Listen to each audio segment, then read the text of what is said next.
그 언제부턴지 그 정치적이다라는 표현이 부정적인 의미로 해석되기 시작한 것 같습니다. 이게 뭐 다분히 한국 사회의 좀 강한 현상이기도 한데, 누구누구는 정치적이다, 누구누구 목사는 정치적이다 했을 때 이건 긍정적인 의미보다 부정적 의미가 더 큰 것 같습니다. 그래서 다분히 신앙과 정치인은 그 거리감이 느껴집니다.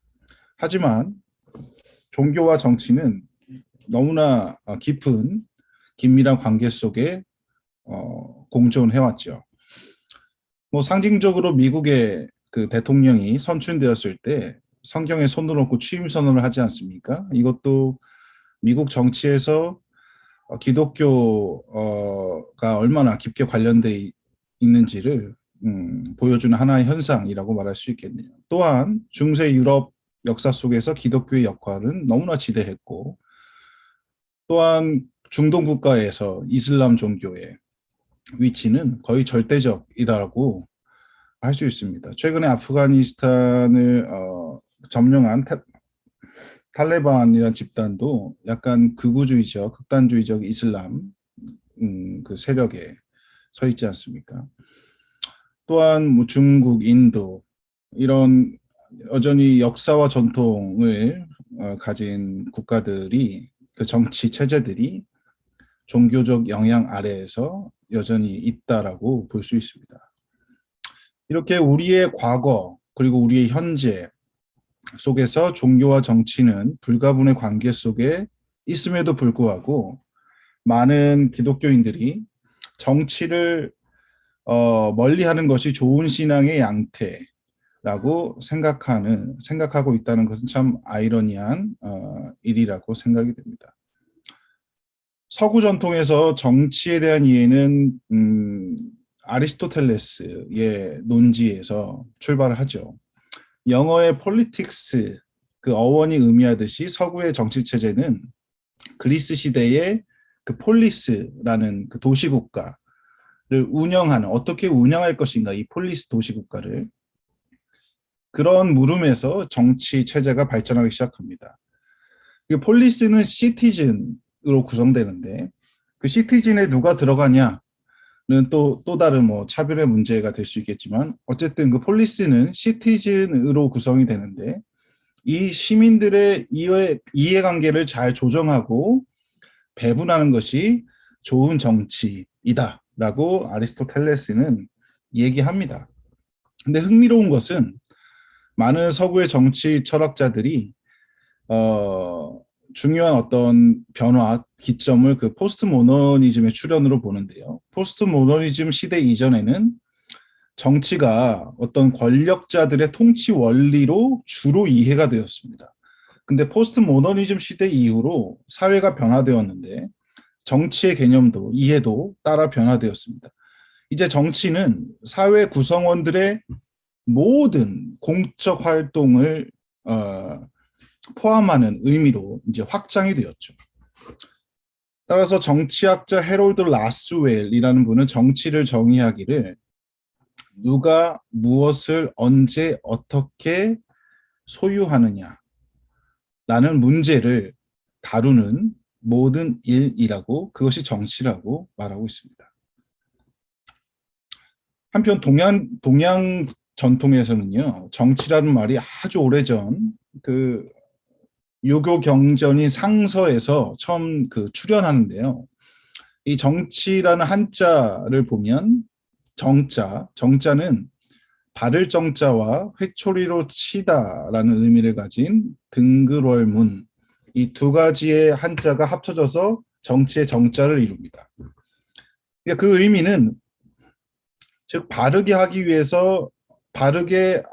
일을 하거나 회초리로 치는 것을 뜻하는 거죠. 특히 이 정치의 정은 자신의 부조화로운 면을 다스려 극복하는 것을 의미합니다. 정치의 치는 물숫자 변에 건축물을 의미하는 태라는 한자가 합쳐져서 이루어진 것인데요. 그 의미는 물이 넘쳐서 피해를 발생한 피해를 잘 수습한다는 것을 의미합니다. 또한 그 정치에 치는 다른 사람들이 스스로 자신들의 부조화로운 면을 극복할 수 있도록 돕는 것을 의미합니다. 이 정과 치 한자의 의미를 그래서 살피면 합쳐보면 자신과 다른 사람의 부조화로운 것, 부정적인 것을 바로잡아 돕고 극복하도록 도와주는 것. 이러한 의미에서 그 정치라는 의미는 다른 사람을 지배한다는 것보다 다른 사람을 돕는다는 의미가 더 큽니다. 따라서 당시 이제 고대 중국에서 정치가는 좋은 정치 행위자는 먼저 자신의 부조화로운 것, 내면의 부조화로운 것, 즉 우주의 이치에 좋아하지 못하는 자신의 부정적인 측면을 다스려서 극복한 후에 그것을 바탕으로 다른 사람의 어려움, 곤란함 등을 돕는 사람, 그 사람이 바로 정치가라고 말하고 있습니다. 그래서 정치가는 이꼴 군자, 성인, 유교 전통에서 그렇게 연결이 되는 것이죠. 동서양의 정치에 대한 이해는 제가 이해한 바로는 공통적으로 조화로움을 그 목표로 하고 있습니다. 조화로움. 아리스토텔레스의 정치 철학을 기반으로 하는 그 서양의 전통은 그 폴리스적 공동체를 잘 통치한 일이 좋은 정치의 행위라고 이해했고, 동양 전통에서는 정치는 조금 더 확장되어서 우주의 원리에 합한 이 공동체 속에 모든 요소들을 우주의 원리와 잘 조화롭도록 만드는 것, 그것이 동양의 그 정치에 대한 이해죠. 그래서 다분히 동양 전통에서 정치에 대한 이해는 종교적 요소를 좀 담고 있습니다. 결론적으로 오늘 제 리플렉션의 결론을 말씀드리면, 저는 정치는 다분히 종교적 신념의 사회적 발현이다라고 저는 개인적으로 정의하고 있습니다. 그래서 신앙은 정치적이어야 한다. 저는 오늘의 야고보서의 저자 야고보는 이 점을 꿰뚫고 있었던 것 같습니다. 그가 행함이 없는 믿음은 죽은 것이라고 말한 그 저의는 신앙의 공공성, 신앙이라는 것이 갖는 공공성의 그 특색을 지적해 주는 것이라고 저는 보고 있습니다. 즉, 우리가 누구나 다 신앙을 가질 수 있는 그런 자유가 있지만, 즉 타자 혹은 공동체를 고려하지 않는 신앙은 무의미하다는 거죠. 이러한 의미에서 신앙을 갖는다는 것은 정치적 행위로 나아가는 것이고, 신앙을 실천한다는 것은 반드시 정치적이어야 합니다. 저는 이런 맥락에서 해방신학은 우리에게 중요한 통찰을 제공해 준다고 생각합니다. 해방신학의 선구자였던 그 페루의 신부 구티에레즈는 1960년대 그 남미의 그 취약계층들, 사회 정치적으로 소외당하고 착취당했던 그 취약계층들의 아주 처참한 삶의 현실을 개혁하지 않고서는 기독교의 구원은 공허하다라고 봤던 것입니다. 그들의 삶의 현실, 처참한 삶의 현실을 개선하지 않고서는 기독교는 구원을 말할 수 없다라고 구테레즈는 믿었습니다. 이러한 맥락에서 오늘날 우리가 저와 여러분이 목격하고 경험하고 있는 온갖 종류의 사회의 부정의 불평등을 비판하고 개혁하는 것은 정치적인 행위인 동시에 해방신학의 전통에서, 또한 이것은 동시에 예수를 따르는 사람이 당연히 해야 할, 표명해야 할 신앙의 실천인 것이죠. 오늘 함께 읽은 야고보서 2장에서 야고보는 교회 안에 그때 당시 있었던 차별에 대해서 강한 어조로 비판하고 있습니다. 아무래도 당시에도 그 빈부 차이에 따라서 교회 안에서 차별 대우하는 행태가 있었던 것 같아요.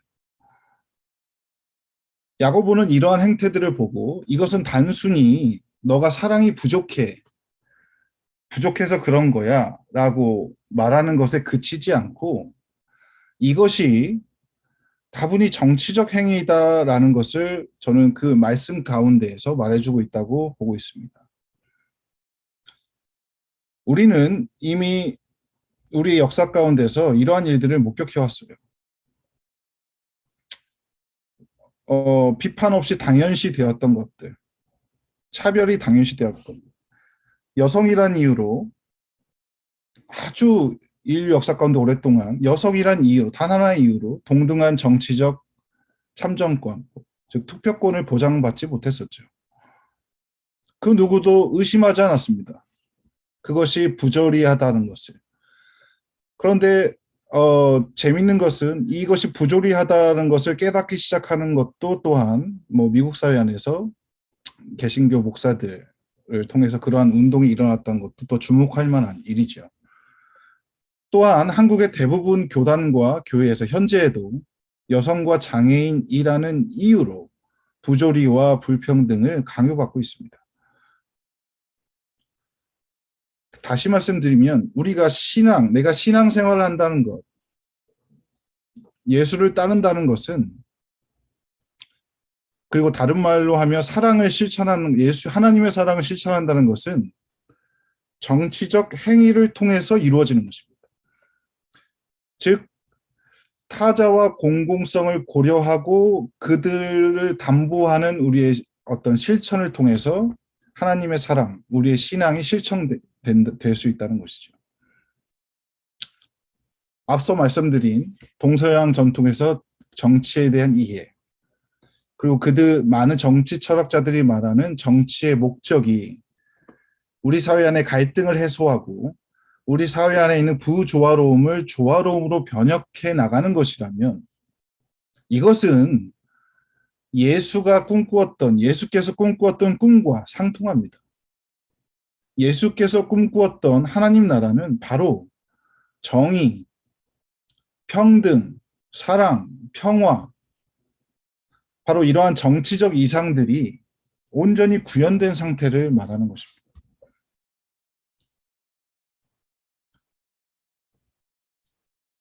캐나다에 있는 리자이나 대학교 오강남 교수께서 한 기고 글을 통해서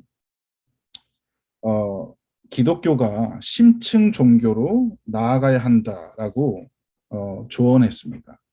오강남 교수께서는 기독교인들의 신앙 양태를 표층 종교와 심층 종교로 나누어서 구분했는데요. 이 표층 종교, 심층 종교는 아주 두드러진 특징이 차이가 나타납니다.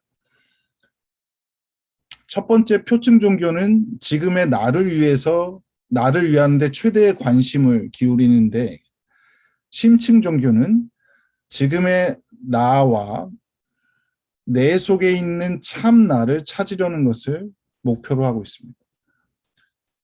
두 번째, 표층 종교는 무조건적인 믿음을 강조하고 심층 종교는 이해와 깨달음을 중요시합니다. 셋째, 표층 종교는 하나님이 하늘에 있고 인간은 땅에 있다고 해서 하나님과 인간을 분리하지만 심층 종교는 하나님의 초월성과 함께 하나님의 내재성, 우리 속에도 항상 계시다라는 내재성을 강조하고 내 안에 계신 하나님, 그분을 만나고 그분과 하나 되기 위해서 노력합니다.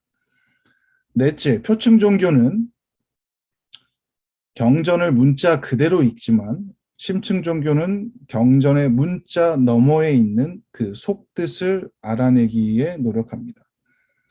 다섯째, 표층 종교는 자기 종교만 진리라고 믿지만 심층 종교는 모든 종교를 진리를 찾아가는 길벗이라고 여깁니다.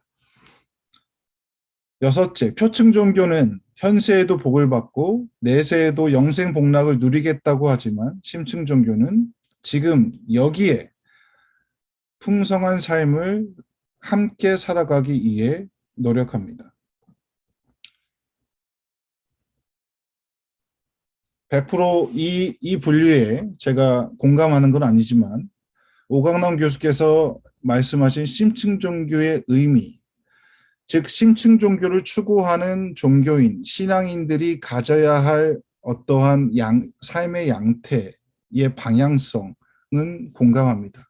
그것은 우리가 신앙은 알무로 그치는 것이 아니라 우리의 신앙은 실천을 지향하고 그 실천의 지향성이 바로 정치적 행위를 통해서 나아가게 된다는 것이죠. 요한복음을 보면 부자 청년이 등장합니다. 그 부자 청년은 스스로 율법을 성실히 잘 지켜왔고 훌륭한 유대교 신앙을 가지고 있다라고 자부했습니다. 스스로요. 그가 어느 날 예수를 만나서 예수에게 묻습니다. 영생의 길에 대해서 묻습니다. 어떻게 하면 영생을 얻을 수 있습니까? 긴 대화가 이어지지만 예수께서 대답하시기를, 그 부자 청년에게 말씀하시기를, 가진 재산을 지금 당장 가서 사람들과 나누라라고 말씀하십니다.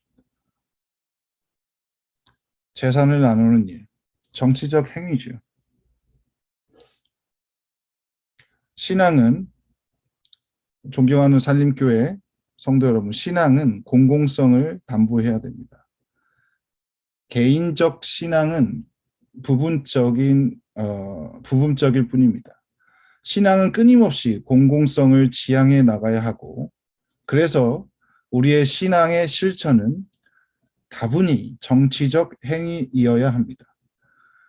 우리의 지역사회와 전 세계 곳곳에 발생하고 있는 여러 가지 사회적 이슈들에 대해서 기민하게 관심을 갖고 그 사건들을 이해하고 공부하고 해석하고 그 사건 속에 내포되어 있는 부정의와 예수의 가치들과 배척되는 요소들을 드러내고 비판하고 그것을 고쳐내기 위해서 지금 여기서 무엇을 내가 할 수 있을까라고 고민하고 실천해내고자 하는 노력, 그것이 바로 신앙 실천이고 예수를 따르는 모든 이들이 함께 노력해서 나아가야 할 삶의 길이라고 믿고 있습니다. 그 길을 통해서 저와 여러분의 신앙이 더욱 성숙되어지고 저 여러분의 삶이 더욱 예수를 닮아갈 수 있을 거라고 저는 믿습니다. 들어주셔서 감사합니다.